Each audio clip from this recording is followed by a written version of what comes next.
ఆశ్రమ అడ్మినిస్ట్రేషన్ విషయంలో వచ్చినటువంటి 2-3 విమర్శల పైన ప్రజలకు సమాధానం చెప్పవలసిన బాధ్యత నాకు ఉంది కాబట్టి ఈ ప్రెస్ మీట్ కోసం నేను ఏర్పాటు చేయడం జరిగింది. మిత్రుల్లో నిన్న ఒకరు ఫోన్ చేసి మీరు ఆరాధనకు ముందు ప్రెస్ మీట్ పెడతారు కదా, ఈసారి పెట్టలేదు, ఇప్పుడు ఎందుకు పెడుతున్నారని అడిగారు. వాస్తవం.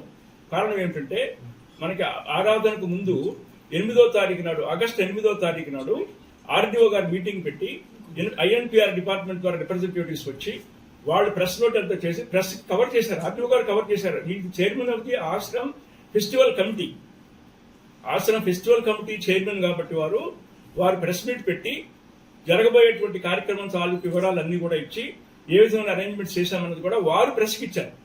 వారు ఇచ్చిన తర్వాత చైర్మన్ ఆఫ్ ది కమిటీ విషయం ఒక 5 నిమిషాలు నేను ముందు ఆశ్రమం యొక్క స్థితి ఏమిటి, దీని యొక్క ఈ సంస్థ యొక్క స్థితి ఏమిటి చెప్పిన తర్వాత నేను ఆశ్రమంలో చేసినటువంటి కార్యక్రమం కానివ్వండి, డెవలప్మెంట్స్ కానీ నేను వివరిస్తాను.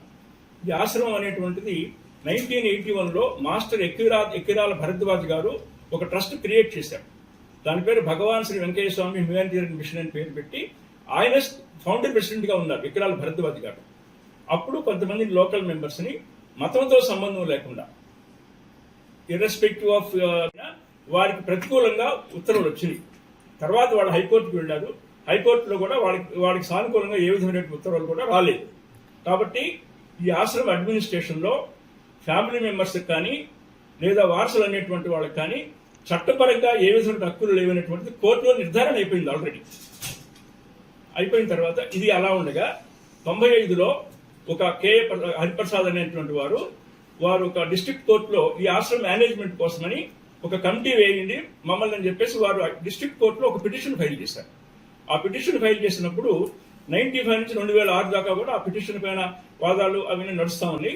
ఆ పిటిషన్ లో మెంబర్షిప్ కానీ ఆ దాంట్లో ఇంప్లీడ్ అవటం కానీ ఫ్యామిలీ మెంబర్స్ ఎవరు కూడా మమ్మల్ని కూడా ఈ మేనేజ్మెంట్ లో కలపండి అనేటువంటిది డిస్ట్రిక్ట్ కోర్టులో ఎప్పుడు వాళ్ళు ఎక్కడ అడగలేదు. వాళ్ళు అసలు అయిపోయిన తర్వాత 2006లో ఒక డిస్ట్రిక్ట్ జడ్జి గారు ఇది ఎండోమెంట్స్కి ఇవ్వాలని చెప్పేసి ఒక ఆర్డర్ ఇచ్చారు.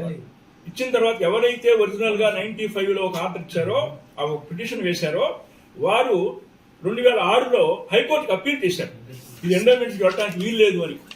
అప్పుడు 2006లో అప్పీల్ చేసినప్పుడు 14 ఆగస్టు 2006 నాడు హైకోర్టు వాళ్ళు ఒక ఇంటర్మ్ ఆర్డర్ 4 సార్లు కూడా హైకోర్టు వాళ్ళు ఇచ్చినటువంటి ఆర్డర్స్ లో ప్రతిసారి కూడా ఆశ్రమంలో కమిటీ వారు చేసేటువంటిది ఫినామినల్ డెవలప్మెంట్ ఉంది కాబట్టి ఈ కమిటీని కంటిన్యూ చేయవలసిన అవసరం ఉందనేటువంటి వాళ్ళు హైకోర్టు జడ్జిమెంట్ లో రికార్డ్ చేశారు. ప్రతిసారి కూడా నాకు 14 ఆగస్టు జడ్జిమెంట్ కానీ తర్వాత 2009లో కానీ 2012లో కానీ 2017లో కానీ 2021లో కానీ 5 సార్లు రివ్యూ చేసినప్పుడు కూడా ఆశ్రమ ప్రోగ్రెస్ గురించి ఎలాబొరేట్ గా జడ్జిమెంట్ లో హైకోర్టు వారు సమీక్షించి రాసి తర్వాత ఎక్స్టెండ్ చేశారు. అందువల్ల ఈ కమిటీ కానీ నేను కానీ అనాథరైతుడిగా ఈ ఆశ్రమంలో కంటిన్యూ అవుతున్నా అనే దానికి ఏ విధమైనటువంటి ఆస్కారం లేదు. ఆ వాదనలో ఏ విధమైన చట్టబద్ధత లేదు. నేను హైకోర్టు ఆర్డర్స్ ద్వారానే ఇక్కడ కంటిన్యూ అవుతున్నాను. నేను పోతే ఇది లీగల్ స్టేటస్ ఆఫ్ ది ఆశ్రమం.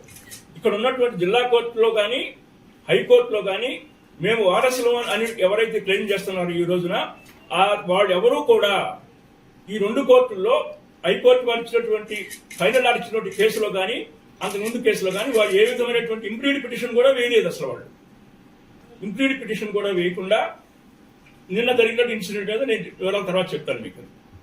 ఇది లీగల్ స్టేటస్ ఆశ్రమం. మేము డైరెక్ట్ గా హైకోర్టు వారి కంట్రోల్లోనే నడుస్తుంది ఆశ్రమం. ప్రతి 3 మాసాలు ఏర్పడింది. నేను 14 ఆగస్టు 2006 నుంచి ఇక్కడ పనిచేస్తున్నాను. నేను వెంకటేశ్వర స్వామి దగ్గర మొక్కిన రీత్యా టాటాలో పనిచేసినటువంటి 8 సంవత్సరాల్లో కానీ ఇక్కడ పనిచేసినటువంటి 18 సంవత్సరాల్లో కానీ ₹1 జీతం తీసుకోలేదు. ఇది నేను వెంకటేశ్వర స్వామి వారి దగ్గర తీసుకున్నటువంటి మాట ఒట్టు ఏమని అనుకోండి, ఓత్ అనుకోండి. దాని రీత్యా ఇక్కడ పనిచేస్తున్నాను. మాది ఈ జిల్లా కాదు, మాది ఈ ఊరు కాదు. హైకోర్టు వారు రిక్వెస్ట్ చేస్తే ఇక్కడికి వచ్చాను. నేను నాకు ఏ విధమైనటువంటి ఇంట్రెస్ట్ నేను రాకు, అసలు వెంకటేశ్వర స్వామి ఎవరో తెలియదు నాకు, ఈ గుడి ఎక్కడుందో తెలియదు నాకు. హైకోర్టు వారు అడిగిన దాకా నాకు ఆ విషయమే తెలియదు. వచ్చిన తర్వాత ఇక్కడ స్వామివారిపై విశ్వాసం అపారంగా పెరిగి నాకు నా కుటుంబానికి కూడా ఇక్కడే 1 year 1.5 years అని చెప్పాను హైకోర్టు వారికి మొదట్లో. నేను ఇప్పటికి 18 సంవత్సరాలు అయిపోయింది. ఇప్పుడు ఇచ్చినటువంటి ఆర్డర్ ఇంకా 3 సంవత్సరాలు ఉంది. అది ఎందుకు క్లారిఫై చేస్తున్నానంటే స్వామి మీ అందరికీ వారు చెప్పిన వారికి 5 సంవత్సరాల తర్వాత నేను వెళ్ళిపోవాలి, ఈయనకి ఏం అధికారం ఉంది కంటిన్యూ అవుతున్నాడు అని చెప్పేసి మనం చేసినటువంటి అలిగేషన్స్ లో నేను యూట్యూబ్లో చూసిన దాంట్లో కానీ సోషల్ మీడియాలో చూసిన దాంట్లో వన్ ఆఫ్ ది ఎలిగేషన్స్ అది. అందువల్ల దాని గురించి చెప్పక తప్పలేదు. లేదంటే ఇదంతా చెప్పి మిమ్మల్ని బాధ చేసే ఉద్దేశం నాకు లేనే లేదు అసలు. అది పోతే వారు చేసినటువంటి ఎలిగేషన్స్లో ముఖ్యమైనది వారికి తగినటువంటి మర్యాద ఇవ్వలేదు అని. నేను ఫోటోలు ఇస్తున్నాను, మీ అందరికీ డిస్ట్రిబ్యూట్ చేస్తున్నాను, అడ్మినిస్ట్రేషన్ డిస్ట్రిబ్యూట్ చేయండి. వారు వచ్చినప్పుడు ఈ విధంగా రిసీవ్ చేసుకున్నాం మేము. ఇది వారి ఫోటో. వచ్చిన తర్వాత వారు గుళ్ళో శాశ్వత పూజ జరుగుతుంటే శాశ్వత పూజ జరిగేటప్పుడు ఎవరిని ఎలా చేయరు. ఇక్కడ వాయిద్యాలు చేసేటువంటి వాళ్ళు కూడా ఉన్నారు ఇక్కడ. వాళ్ళ పక్కనే వీళ్ళంతా కూర్చున్నారు వచ్చిన తర్వాత. ఇది ఆ రోజు 24వ తారీఖు నాడు కంప్లైంట్ చేసిన రోజునటువంటి ఫోటోలు సీసీ కెమెరాలు బట్టి తీసినవి మేము. ఇది వీరికి హారతి ఇచ్చిందండి. వారి కుటుంబ సభ్యులకి వారందరికీ కూడా హారతి ఇచ్చింది. ఇది తీర్థం ఇచ్చింది. ఇది తీర్థం ఇస్తుంటే కూడా ఎవరైతే మీతో మన మీడియా కంప్లైంట్ చేశారో వారి చేతితో చేయించి మాట్లాడుతున్నారు అర్చకుల పైన, మా సెక్రటరీ పైన కూడా. మా సెక్రటరీ ఉండి తీసుకెళ్ళే వాళ్ళని దర్శనానికి.